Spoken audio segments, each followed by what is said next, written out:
귀한 저녁에도 찬양을 준비해 주셔서 고맙고 감사합니다. 하나님께서 크게 영광을 받으신 줄로 믿습니다. 저는 오늘 그동안 계속해서 이제 구약 성경을 우리가 보고 묵상하다가 요즘 들어가지고는 이제 요한복음을 가지고 복음서의 말씀을 가지고 은혜를 나누니까 얼마나 좋은지 알 수가 없어요. 이제 복음서 말씀을 가지고 이제 함께 묵상하면서 드는 이제 생각 가운데 하나가 뭐냐면, 우리가 예수 믿으면 어떻게 되나 하는 거예요.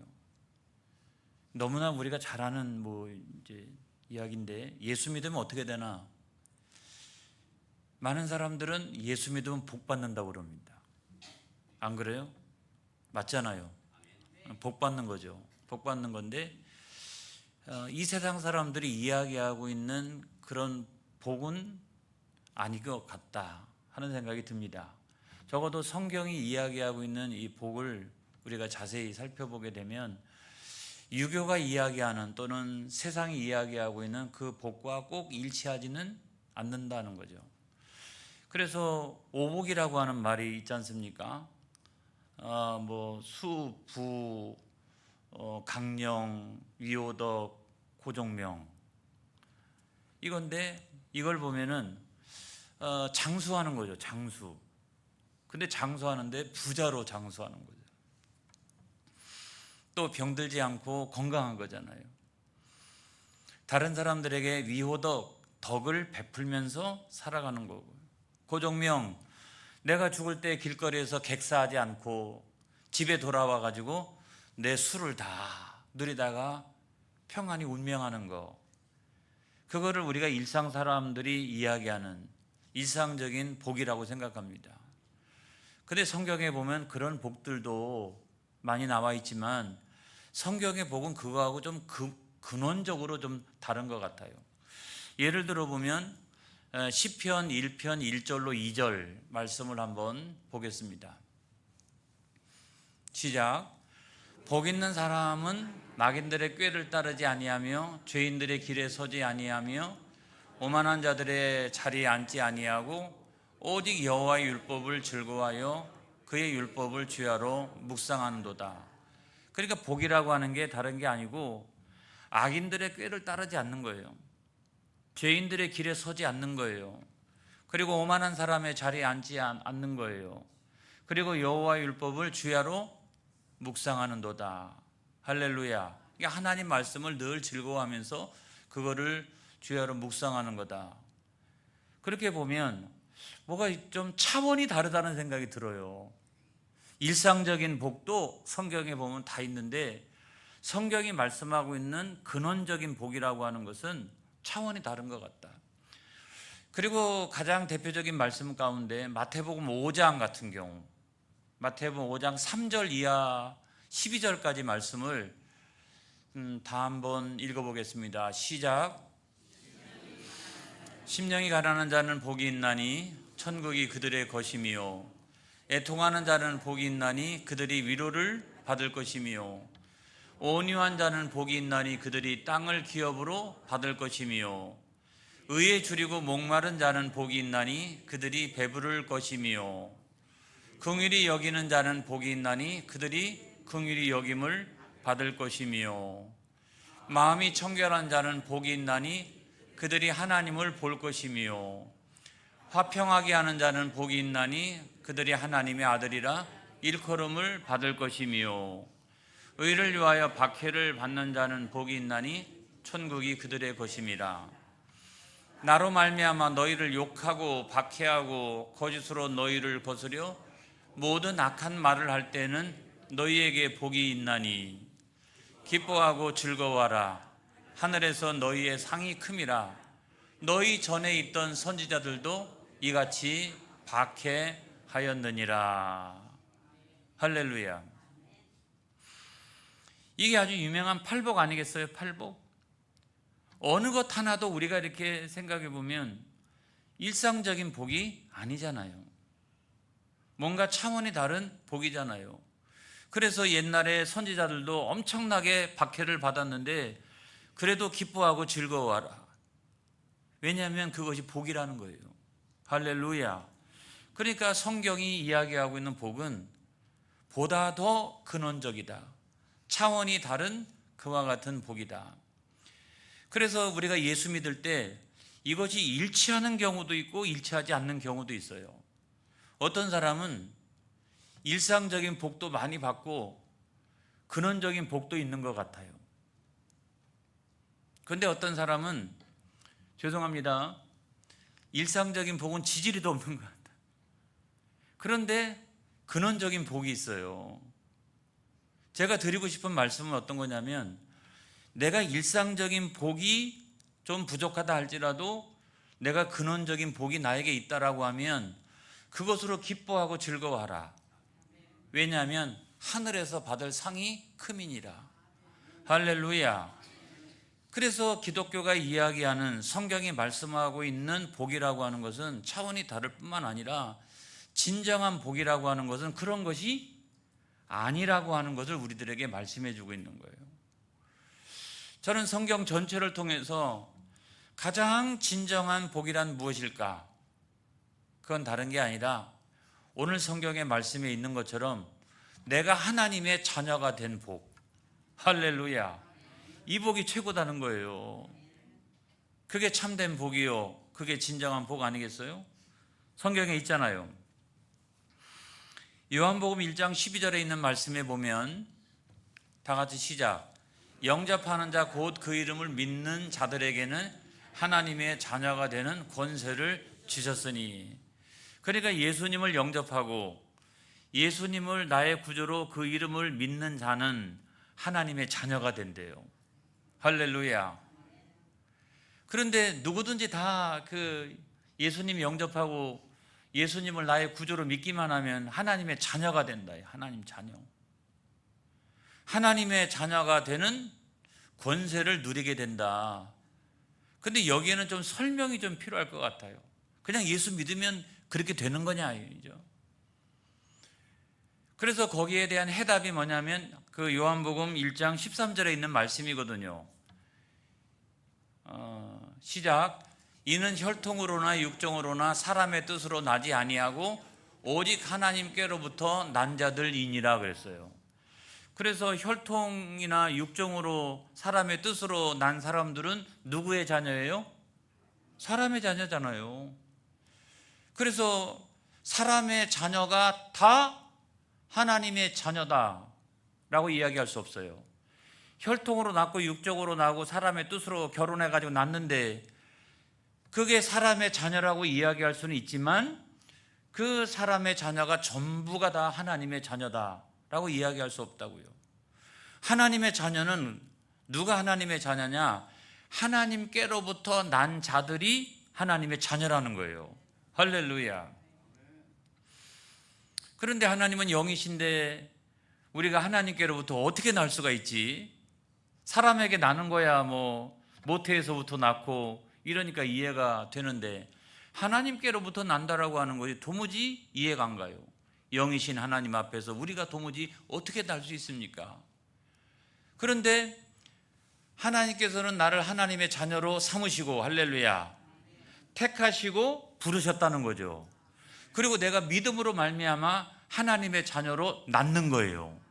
할렐루야. 그래서 어떤 사람은 충분히 저 사람은 예수 믿어도 잘 믿을 사람인데 도무지 믿고 싶어도 안 믿어지는 사람이 있어요. 목사님 제가 교회를 그래서 몇 번 나가봤는데 도무지 저는 믿어지지가 않습니다. 이래가지고 떠나가가지고 안 돌아오는 사람이 있어요. 근데 나는 세상적으로 많이 배우지도 못하고 지식적으로 뛰어나지도 못하고 이런데 나는 그게 믿어져요. 나는 그게 믿어진다고요. 어느 순간에 하나님이 내 인생 가운데 찾아오셨어요. 저는 그런 계기가 있었어요. 내 인생에 어느 순간에 하나님 찾아오셨어요. 그리고 그 하나님이 저를 많이 위로해 주셨어요. 그래도 나는 그분을 영접했죠. 그리고 평생 동안 나는 하나님을 믿습니다 하고 살아갑니다. 근데 또 한 가지로 이게 전부이냐? 우리가 그와 같은 신앙적인 주관적인 체험은요, 각자가 다 달라요. 각자가 다 달라요. 어떤 사람은 기도원 가서, 어떤 사람은 말씀 듣다가, 어떤 사람은 지독한 어려움 가운데 나에게 이렇게 찾아오시는 그 하나님을 만나가지고 평생 동안 떠나가지 아니하고 신앙생활하는 이런 사람도 있죠. 그래서 주관적인 체험이 많은데 그 주관적인 체험을 다 객관화시킬 수는 없어요. 예를 들어 보면 어떤 사람은요, 혼자 기도 생활을 너무 오랫동안 열심히 홀로 그렇게 하다가 이상한 영을 받을 수도 있어요. 그래가지고 막 내가 나를 생각해 보니까 나는 평범한 사람이 아니야. 내가 나를 생각해 봐도 나는 재림 예수 같아. 그렇게 생각해 가지고 자기가 막 굴 속에서 기도하다가 나와가지고 나 재림 예수라고 하고 교를 막 창시하고 이단의 교주가 되어지고, 나는 기도하다가 생각해 보니까 나는 보혜사 성령 같아. 그래가지고 세상에 나와가지고 나는 보혜사 성령이라고 막 그렇게 이야기하고 다니고, 그래서 막 이단의 교주가 되어지고 이런 경우도 많이 있잖아요. 이게 주관적인 체험이 있어요. 제가 예전에 첫 목회지에서 한 권사님 한 분이, 저는 그때 이제 아주 그 신참 전도사였어요. 전도사. 뭐 신참 전도사니까 뭐 여러 가지로 부족한 게 굉장히 많죠. 근데 그분은 뭐 한 몇십 년 신앙생활하는, 기도 열심히 하는 권사님인데, 그 권사님이 저한테 그래요. 전도사님, 저는 신유의 은사가 있다고. 신유의 은사가 있다고 그래요. 그래서 저분은 기도 생활을 오래 하더니 신유의 은사가 있는가 보다 라고 생각해서, 제가 만약에 누가 아프다거나 누가 좀 이렇게 여러 가지 어려운 문제를 가지고 있다거나 아무튼 이러면 권사님 제가 연락해 가지고 저하고 함께 신방 가면 얼마나 좋을까요? 그래서 그분하고 함께 신방을 간 적도 있어요.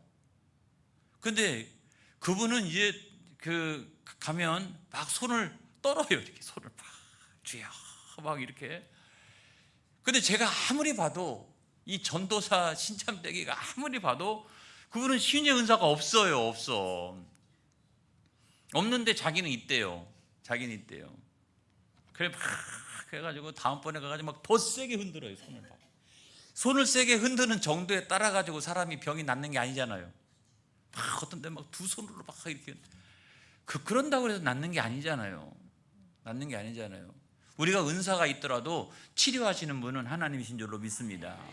자, 그래서 이런 걸 보면 다 그런 것들이 주관적인 체험인 거거든요. 내가 하나님 만났다, 나 하나님의 자녀다. 우리가 무엇으로 명확한 증거를 삼을 수가 있을까? 이게 문제 아니겠어요? 내가 하나님 만났어요. 그리고 나는 하나님의 자녀예요. 내가 그런 체험을 가지고 있어요. 사람들에게 내가 이야기하고 다닙니다. 근데 무엇이 가장 명확한 증거가 될 수가 있을까요, 여러분? 무엇이? 그 명확한 증거가 있어야 될 거 아니겠습니까? 성경이 말씀하고 있는 어떤 증거가 있어야 될 거 아니겠어요? 제가요, 신학대학에 갔습니다. 신학대학에 갔는데, 신학대학에 갈 무렵에 원래 우리 집은 부자였어요. 근데 나중에 돼가지고 아버지가 사업 실패하면서 제가 신학대학에 갈 무렵에는 정말 가난했어요. 너무 힘들고.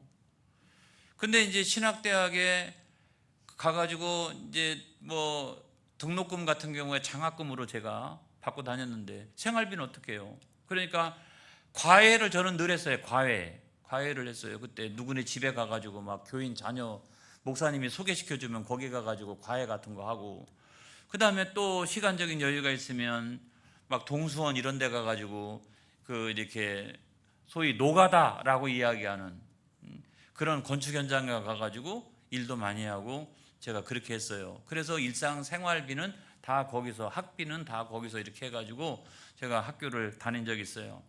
근데 한 번은 우리 신학대학이 아니라 다른 과인데, 다른 과, 인문계열의 다른 과인데 거기 1년 선배가 있었습니다. 선배가 있는데 자기 집에 한번 가자는 거예요. 그래가지고 서울에 갔는데 서울 신사동에 갔어요. 제가 전에도 한번 드린 말씀인데, 신사동에 갔는데 신사동에 딱 그 집 앞에 딱 가니까 집 대문 앞에 자가용이 2대가 있더라고요. 그때 1980년대 초기에 자가용이 2대가 앞에 딱 서 있더라고요. 하나는 아버지 차요, 하나는 엄마 차래요.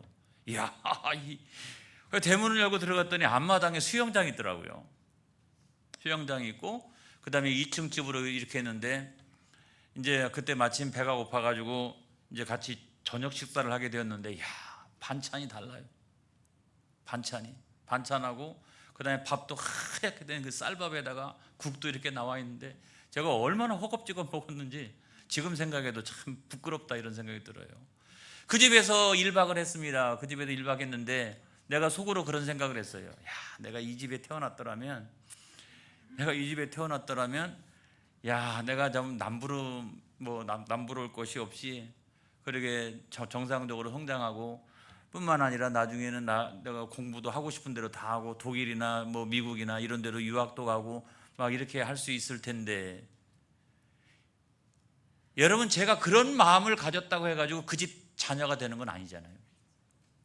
제가 이 집의 자녀가 되면 얼마나 좋을까, 제가 그렇게 생각한다 할지라도 그것과 전혀 상관없이 제가 이 집의 자녀가 되는 것은 아니잖아요. 그렇게 되어질 수가 없어요. 왜냐하면 호적을 떼보면 금방 알아요.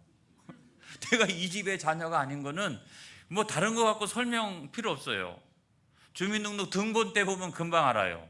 나는 죽었다 깨나도 내가 주관적으로는 이 집의 자녀가 되고 싶다 할지라도 나는 이 집의 자녀가 될 수가 없어요. 마찬가지로 우리가 하나님의 자녀라고 하는 증거가 명확하게 있다. 그게 뭐냐? 그것이 요한복음 1장 12절에 있는 말씀이라는 거예요. 그래서 그 요한복음 1장 12절이 너무너무나 중요한 거예요. 영접하는 자, 누구를? 예수를 영접하는 자, 그리고 그 이름을 믿는 자들에게는, 예수님이 나의 구주로 내가 믿는 자들에게는 하나님의 자녀가 되는 권세를 주셨으니, 할렐루야. 그러니까 내가 하나님의 자녀라고 하는 가장 확실한 증거는 뭐냐면 예수님이에요. 다른 길은 없어요. 다른 길이 절대로 없어요. 내가 예수님을 영접했어요. 그리고 예수의 이름을 나의 구주로 믿어요. 이것이 가장 중요한 증거예요. 그래서 나는 예수님 호적이에요. 그리고 나는 예수님이 증거예요. 내가 하나님의 자녀인 것은 내가 나 때문이 아니에요. 죄된 나 때문이 아니라 예수님 때문에 나는 하나님의 자녀예요. 할렐루야. 이걸 믿으시기를 주의 이름으로 축복합니다. 나는 세상에 별거 없어도, 나는 가진 것 별거 없고, 나는 대단한 능력이 없어도 나는 예수님 때문에 나는 하나님의 자녀예요. 호적이 예수님이라고요. 증거가 예수님이라고요. 할렐루야. 이것이 엄청나게 중요한 거예요. 여러분, 이걸 믿으시기를 주의 이름으로 축복합니다. 그래서 우리는요, 아버지가 2분이잖아요. 육신의 아버지가 있고 그 다음에 영적인 아버지가 있어요. 그 영적인 아버지가 있는데, 육신의 아버지를 생각하면 고맙고 감사하잖아요. 그렇죠. 이만큼 키워주고 다 고맙고 감사하고. 그 육신의 아버지를 생각해 볼 때는 참 안타까운 측면도 많이 있어요. 그렇지만 육신의 아버지가 내 인생의 문제를 해결해 주진 않습니다. 내가 어렵고 힘들고 아무튼 그렇게 할 때도 이 육신의 아버지가 내 인생의 모든 문제를 해결해 주는 것은 결코 아닌 거예요. 그래서 만약에 내가 육신의 아버지만 있다라고 하면 때때로 나는 무너져서 못 일어날 가능성도 큽니다, 여러분. 근데 우리에게는 누가 계시다? 그리스도 예수 안에서 내가 하나님의 자녀가 되었으니 하나님이 내 아버지가 되어 주심으로 말미암아 그 하나님이 나와 함께 하시면 인생의 모든 문제가 해결될 줄로 믿습니다. 넘어졌다가도 일어나는 인생 되는 거예요. 내가 소외되고 가난하고 어려운 역경 가운데 있을지라도 너는 내 사랑하는 아들이야. 너는 내 기뻐하는 아들이야. 할렐루야. 그러니까 우리는요, 예수 믿으면 우리가 하나님 자녀가 되어서 우리는 넘어졌다가도 일어나는 인생이 되는 줄로 믿습니다. 여러분, 저는 목회하다가 가끔 이제 어려움 당하는 경우도 많이 있잖아요. 그런데도 절대로 걱정하지 않는 이유 가운데 하나가 뭐냐면 이거예요. 야, 그래도 너는 내 사랑하는 아들이야. 너는 내 기뻐하는 아들이야. 뭘 그렇게 걱정하느냐. 지금까지 인생에서요, 넘어졌다가도 일어나고 넘어졌다가도 일어나고 수도 없이 우리가 그런 경험 있잖아요. 그때마다 나를 일으켜 주신 분은 하나님이셨어요. 할렐루야. 지금도 하나님은 나를 붙들어 주시는 줄로 믿습니다. 일으켜 주실 줄로 믿습니다. 할렐루야. 그래서 여러분, 육신의 아버지만 가지고는 안 된다는 거예요. 이 영의 아버지가 나에게 계시기 때문에 우리 인생은 반듯하게 서게 되는 줄로 믿습니다. 무너지지 않게 되는 줄로 믿습니다. 할렐루야. 그래서 제가 오늘 이 저녁에 드리고 싶은 말씀은 이런 거예요. 그러면 하나님의 자녀가 됐다. 그러면은 어떤 특권이 있느냐는 거예요. 어떤 특권이 있느냐. 하나님의 자녀가 되면 특권이 있다고, 권세가 있다고 성경은 말씀하고 있잖아요. 권세는 곧 특권이잖아요. 여러분, 그냥 뭐 비유가 적절하지는 않는데, 이재용 회장이 돈이 많잖아요. 돈이 엄청나게 많은데 자기가 그 엄청난 돈을 어렸을 때부터 태어나가지고 지금까지 다 번 것은 아니잖아요. 아버지 만났기 때문에 그렇잖아요. 이건희 회장이라고 하는, 정의선이라고 하는 현대자동차 회장님 마찬가지잖아요. 그가 돈이 엄청나게 많은데 태어나가지고 지금까지 열심히 노력해가지고 이 많은 돈을 자기가 버는 것은 아니잖아요. 정몽구라고 하는 자기 아버지가 있었기 때문에 이와 같은 많은 재산을 유산으로 물려받아가지고 그걸 더 키우고 세계적인 기업으로 만들어가고 그렇게 했던 거 아니겠어요? 마찬가지로 그것보다 비교할 수 없이 하나님의 자녀된 권세는 그것과 비교할 수 없는 특권이 있습니다, 여러분. 그 두 사람의 재산 다 합쳐도 도무지 살 수 없는 것, 해결할 수 없는 것 가운데 한 가지가 뭐냐면, 나는 그게 있으니, 그 특권이 있으니, 그 특권은 뭐냐면 죄사함의 특권이에요. 할렐루야. 죄사함을 받았느니라.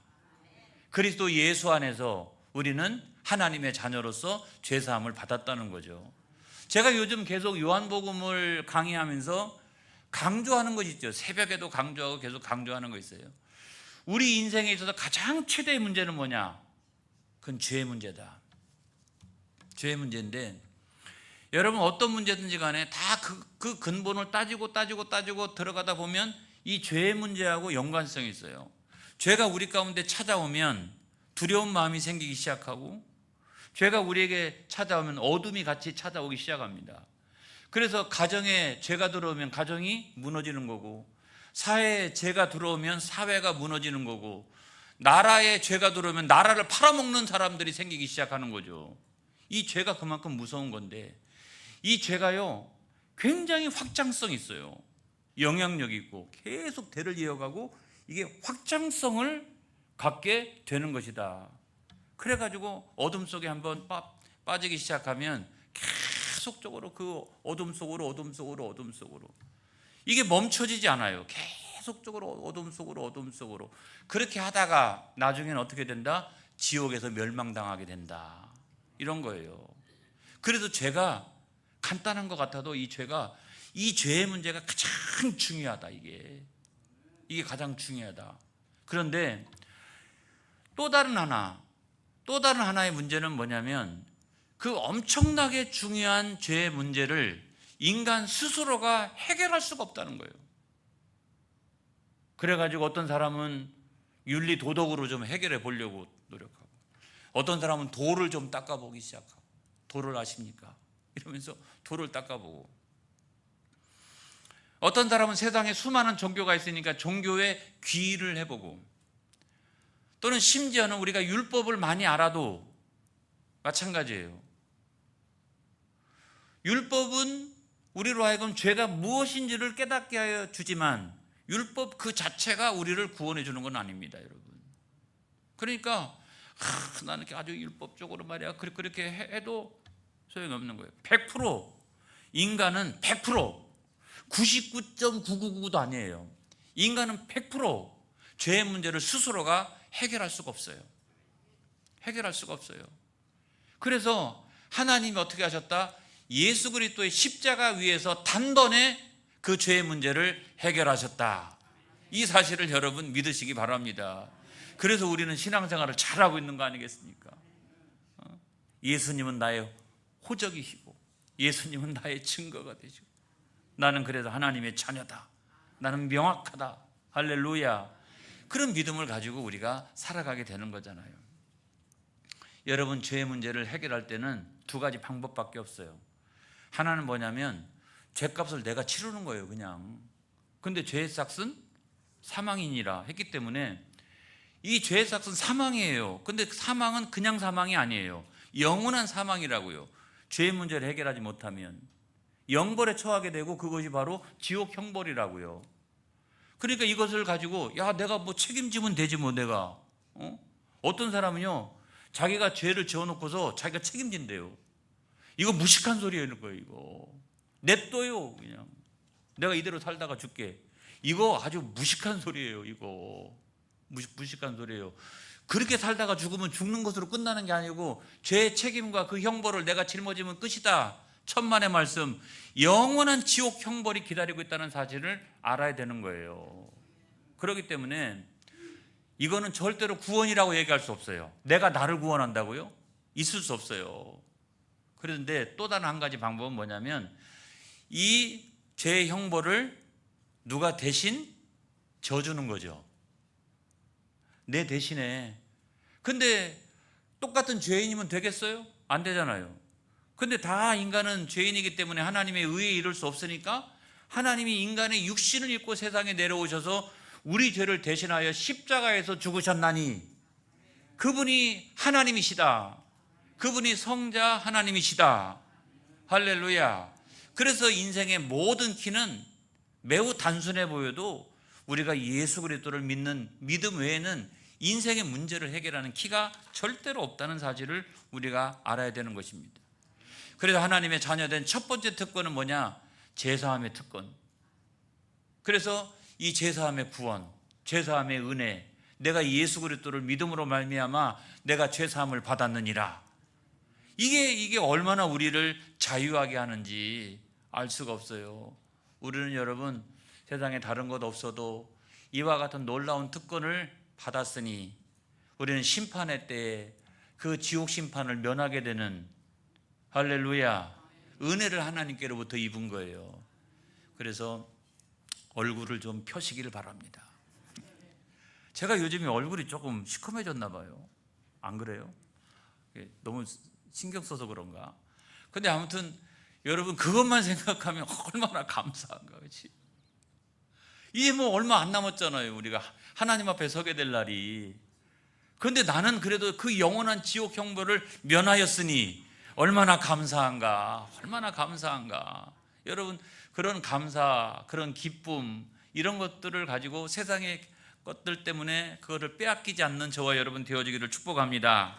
그래서 이사야 44장 22절에 있는 말씀에 보면, 시작, 내가 내 허물을 빽빽한 구름같이 내 죄를 안개같이 없이 하였으니 너는 내게로 돌아오라. 내가 너를 구속하였음이니라. 이게 바로 구원인 거죠. 이게 구원 아니겠어요? 할렐루야. 그 다음에 시편 103편 12절로 13절, 시작, 동이 서에서 먼 것 같이 우리의 죄가를 우리에게서 멀리 옮기셨으며 아버지가 자식을 긍휼히 여김같이 여호와께서는 자기를 경외하는 자를 긍휼히 여기시나니. 할렐루야. 그래서 얼마나 감사한가. 그런 감사를 빼앗기지 않기를 주의 이름으로 축복합니다. 두 번째는 뭐냐면, 두 번째 특권은 뭐냐면 샬롬이에요. 두 번째 특권은 평화, 어떤 샬롬, 이런 거예요. 여러분, 하나님과의 그 바른 관계가 딱 세워지게 되면 하나님이 우리 가운데 부어주시는 것이 있는데 그 가운데 하나가 뭐냐면 평안이에요. 평화.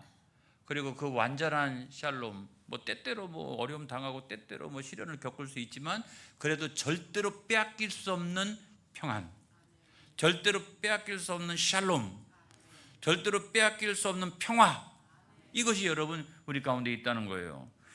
요한복음 3장 18절에 있는 말씀 보겠습니다. 왜 그런가 하는 걸 제가 지금 또 설명하려고 그래요. 참 복음서는 너무너무 재밌어요. 요한복음 3장 18절 시작. 그를 믿는 자는 심판을 받지 아니하는 것이요 믿지 아니하는 자는 하나님의 독생자 이름을 믿지 아니함으로 벌써 심판을 받은 것이니라.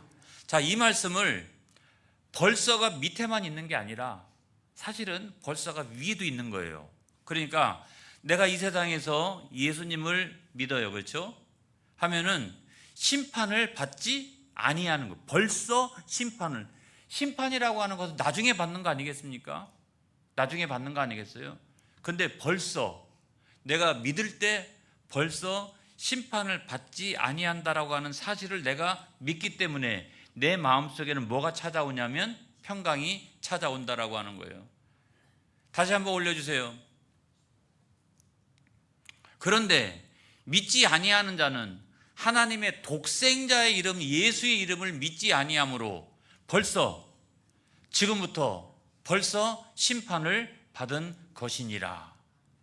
그래가지고 두려움도 있고 어둠이 찾아오면 금방 거기에 넘어지게 되고, 여러분 이런 역사가 벌써 심판을 받는 것이니라. 우리는 다른 사람이 알지 못하는 그 샬롬이 있지만 다른 사람은 그 샬롬을 가지고 있지 못하다라고 하는 거예요. 그래서 여러분 요한복음 3장 20절에 있는 말씀에 보면, 자 시작. 악을 행하는 자마다 빛을 미워하여 빛으로 오지 아니하나니 이는 그 행위가 드러날까 하며. 그래서 악인은 절대로 평화가 없다라고 하는 아주 유명한 명언이 있어요. 악인에게는 평화가 없다. 평화가 없다. 아주 괜찮은 것처럼 보여도 악인은 그 마음속에 평화가 없다. 그것이 진리인 것은 이 말씀 때문이에요. 악을 행하는 자마다 빛을 미워하여 빛으로 오지 아니하나니 이는 그 행위가 드러날까 하며. 그러니까 악을 행하는 사람은 빛을 미워해요. 그리고 자꾸 빛으로 오지 아니하고 어둠 속으로 기어 들어가기 시작하는 거예요. 계속해서 기어 들어가기 시작을 하는 거죠. 하지만 하나님의 자녀는 요한복음 3장 21절, 하나님의 자녀 시작. 진리를 따르는 자는 빛으로 오나니 이는 그 행위가 하나님 안에서 행한 것임을 나타내려 함이라 하시니라. 진리를 따르는 자, 진리는 예수님이시기 때문에 예수님을 따르는 자는 하나님의 자녀인 줄로 믿습니다. 하나님의 자녀는 빛으로 나아간다는 거예요. 지금 어두운 가운데 있을지라도 자꾸 빛으로 나가는 거예요. 악인은 어둠 가운데 자꾸 기어 들어가는 거고, 하나님의 자녀는 어떻게 자꾸 빛 가운데로 나오게 되는 거죠. 할렐루야. 그러니까 그냥 그 마음의 평화, 그 마음의 샬롬, 이거를 빼앗기지 아니하고 살아나갈 수 있다는 거예요. 여러분, 우리는 죄사함의 은총을 받은 하나님의 거룩한 자녀입니다. 여러분, 세상에서 이것저것 여러 가지 어려운 문제로 여러분들의 마음속에 있는 그 샬롬이 빼앗기지 않기를 주의 이름으로 축복합니다. 이거는 특권입니다, 여러분. 그걸 누리면서 살아나가는 저와 여러분, 나머지 한 주간 되어지기를 축복합니다. 기도하겠습니다.